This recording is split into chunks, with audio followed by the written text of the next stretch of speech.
Hello दोस्तों, मैं नीलेश कुमार पटेल स्वागत करता हूं आप सभी का हमारे इस YouTube चैनल पर। इस YouTube चैनल पर हम MPPSC की मुख्य परीक्षा का कंप्लीट सिलेबस धीरे धीरे प्रश्न और उत्तर के लेखन अभ्यास से करने वाले हैं। तो दोस्तों, आज का हमारा प्रश्न है कि बहुमत के प्रकारों को लिखिए। दोस्तों, हम लोकतंत्र में निवास करते हैं और लोकतंत्र में बहुमत का बहुत ही ज़्यादा महत्व होता है।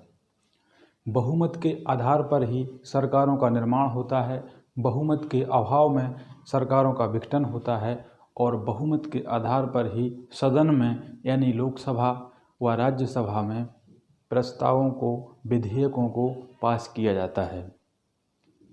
ठीक है दोस्तों, आइए देखते हैं। बहुमत 3 प्रकार का होता है: साधारण बहुमत, प्रभावी बहुमत और विशेष बहुमत। दोस्तों, यहाँ विशेष बहुमत को भी कैटेगराइज किया गया है। आइए देखते हैं। पहले प्रकार का विशेष बहुमत, दूसरे प्रकार का विशेष बहुमत और तीसरे प्रकार का विशेष बहुमत।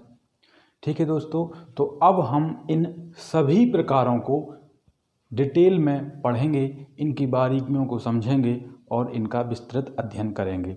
दोस्तों, सबसे पहले हम देखेंगे साधारण बहुमत क्या है। दोस्तों, सदन में उपस्थित व मतदान करने वाले सदस्यों का बहुमत साधारण बहुमत कहलाता है, यानी 50% + 1 को हम साधारण बहुमत कहते हैं। दोस्तों, सदन में साधारण बहुमत का सबसे ज़्यादा उपयोग किया जाता है। आइए एक उदाहरण से हम समझेंगे। मान लो लोकसभा में किसी दिन 200 सदस्य उपस्थित हैं, उनमें से 170 सदस्य मतदान में भाग लेते हैं। कुछ सदस्य मतदान का बहिष्कार करते हुए बाहर निकल जाते हैं या वोटिंग में भाग नहीं लेते। तो दोस्तों, इस स्थिति में साधारण बहुमत होगा 170 / 2 + 1 = 86। यानी इस स्थिति के लिए कम से कम 86 सदस्य चाहिए साधारण बहुमत के लिए। दोस्तों, यहाँ हम ध्यान देंगे कि यदि 86 के बाद पॉइंट में कोई संख्या आती है या दशमलव में कोई संख्या आती है तो उसे हम किस प्रकार डील करेंगे। जैसे यदि यहाँ 86.1 आया होता तो हम क्या करते, या 86.9 आया होता तो हम क्या करते। तो दोस्तों, यदि पॉइंट के बाद 1 से लेकर 0.4 आता है तब हम इसी संख्या का उपयोग करते हैं। लेकिन यदि पॉइंट के बाद 0.5 से लेकर 0.9 तक आता है तो हम इसमें 1 प्लस करके संख्या को लेते हैं। यदि यहाँ 86.5 आया होता तो हम इसे 87 लेते। ठीक है दोस्तों, तो साधारण बहुमत का उपयोग लोकसभा में या संसद में हम साधारण विधेयक, वित्त विधेयक और अविश्वास प्रस्ताव को पास करने के लिए करते हैं। दोस्तों, अविश्वास प्रस्ताव बहुत ही महत्वपूर्ण होता है। यदि किसी सरकार के खिलाफ अविश्वास प्रस्ताव पारित हो जाता है तो उस स्थिति में सरकार गिर जाती है। इसके बाद हम समझेंगे कि एक प्रभावी बहुमत क्या है। तो दोस्तों, प्रभावी बहुमत का अर्थ प्रभावी सदस्य संख्या के बहुमत से होता है। अब ये प्रभावी सदस्य संख्या क्या है? तो दोस्तों, यदि कुल सदस्य संख्या में से हम रिक्तियों को हटा दें तो हमें प्रभावी सदस्य संख्या मिल जाती है। दोस्तों, यदि सदन में किसी सदस्य की मृत्यु हो जाती है या कोई अपना इस्तीफा दे देता है तो वहाँ रिक्तियाँ उत्पन्न हो जाती हैं। जैसे एक उदाहरण में हम देखेंगे कि लोकसभा में कुल सदस्य संख्या 545 है। यदि किन्हीं कारणों से मृत्यु या त्यागपत्र से 2 रिक्तियां हैं, यानी वर्तमान में 2 सदस्य नहीं हैं सदन में, तो प्रभावी सदस्य संख्या क्या होगी? 545 - 2 = 543। इस स्थिति में प्रभावी बहुमत क्या हो जाएगा? 543 / 2 = 272। तो यहाँ दोस्तों, इस स्थिति में प्रभावी बहुमत निकल कर आता है 272। दोस्तों, प्रभावी बहुमत का उपयोग हम कहाँ करते हैं? तो लोकसभा अध्यक्ष, लोकसभा उपाध्यक्ष, राज्यसभा सभापति और राज्यसभा उपसभापति को हटाने में हम प्रभावी बहुमत का उपयोग करते हैं। दोस्तों, इसके बाद हम देखेंगे सबसे महत्वपूर्ण कि विशेष बहुमत क्या है।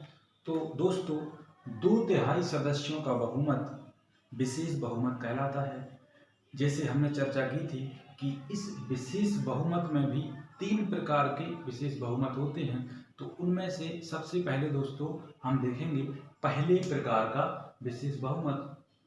तो दोस्तों, सदन में उपस्थित और मतदान करने वाले सदस्यों का 2/3 बहुमत पहले प्रकार का विशेष बहुमत कहलाता है।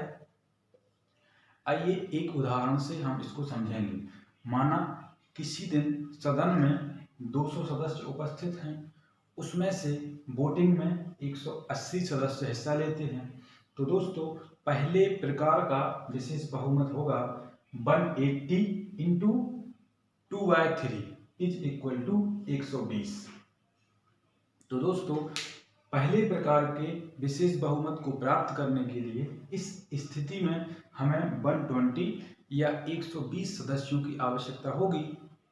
दोस्तों, अब हम देखेंगे कि आखिर इस बहुमत का उपयोग हम कहाँ करते हैं। तो अनुच्छेद 249 में राज्य सूची से राज्यसभा द्वारा राज्यों के विधानमंडल की विधि निर्माण शक्ति संसद द्वारा अभिगृहीत की जा सकती है इस विशेष बहुमत के द्वारा। और अनुच्छेद 312 में अखिल भारतीय सेवाओं का सृजन, भर्ती तथा नियुक्ति संबंधी प्रावधान इस विशेष बहुमत द्वारा किए जाते हैं। दोस्तों, इसके बाद हम विशेष बहुमत का दूसरे प्रकार का विशेष बहुमत देखेंगे।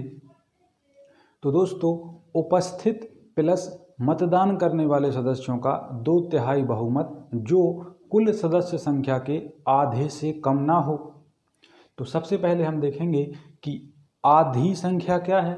तो दोस्तों, लोकसभा में 545 सदस्य हैं, इसका आधा होता है 273 बहुमत के लिए। तो दोस्तों, किसी भी हालत में यह संख्या 273 से कम नहीं होनी चाहिए। ठीक है दोस्तों, अब इसको समझने के लिए हम 2 केस लेते हैं। पहले केस में सदन में उपस्थित व मतदान करने वाले कुल 300 सदस्य हैं। 300 सदस्य ही उपस्थित हैं और 300 ही मतदान में भाग लेते हैं। तो दोस्तों, उन 300 में से 200 सदस्य किसी प्रस्ताव के पक्ष में यस बोलते हैं, यानी प्रस्ताव के पक्ष में हैं, और 100 सदस्य प्रस्ताव के विपक्ष में हैं। तब इस स्थिति में प्रस्ताव पास नहीं होगा, क्योंकि यह संख्या 300 की 2/3 तो है, लेकिन इसको फॉलो नहीं कर रही है, क्योंकि हमें आधे से अधिक सदस्य भी तो रखना है। तो दोस्तों, इस स्थिति में प्रस्ताव पास नहीं होगा। अब हम दूसरा केस लेंगे, जिसमें 460 सदस्य सदन में उपस्थित हैं और उनमें से 450 सदस्य मतदान करते हैं। तो दोस्तों, इन 450 में से 300 किसी प्रस्ताव के पक्ष में हैं और 150 सदस्य विपक्ष में हैं। तो इस स्थिति में प्रस्ताव पास हो जाएगा, क्योंकि यह संख्या इसकी 2/3 है और साथ में ही 273 से ज़्यादा हैं। ठीक है दोस्तों, इसके बाद दोस्तों हम इसका उपयोग देखेंगे। तो कैग, निर्वाचन आयुक्त और न्यायाधीश को पद से पद विमुक्त करने के लिए इस बहुमत का उपयोग किया जाता है। दोस्तों, अब हम थर्ड टाइप विशेष बहुमत का तीसरा प्रकार देखेंगे, जो आखिरी है। तो दोस्तों, कुल सदस्य संख्या का 2/3 बहुमत तीसरे प्रकार का विशेष बहुमत कहलाता है। हमारे सदन में यानी लोकसभा में कुल सदस्य संख्या 545 है और इसका 2/3 निकल कर आता है 364। तो यह संख्या दोस्तों तीसरे प्रकार के विशेष बहुमत को प्रदर्शित करती है। दोस्तों, इसका उपयोग आर्टिकल 61 यानी अनुच्छेद 61 के तहत राष्ट्रपति पर महाभियोग की प्रक्रिया में करते हैं। जब राष्ट्रपति को अपने पद से हटाने के लिए महाभियोग प्रक्रिया की जाती है, तब इस विशेष बहुमत के तीसरे प्रकार के विशेष बहुमत का उपयोग किया जाता है। ठीक है दोस्तों, तो आशा करता हूँ आपको बहुमत के इन प्रकारों को समझने में सुविधा हुई होगी या फिर पूरी तरह से समझ में आ गया होगा।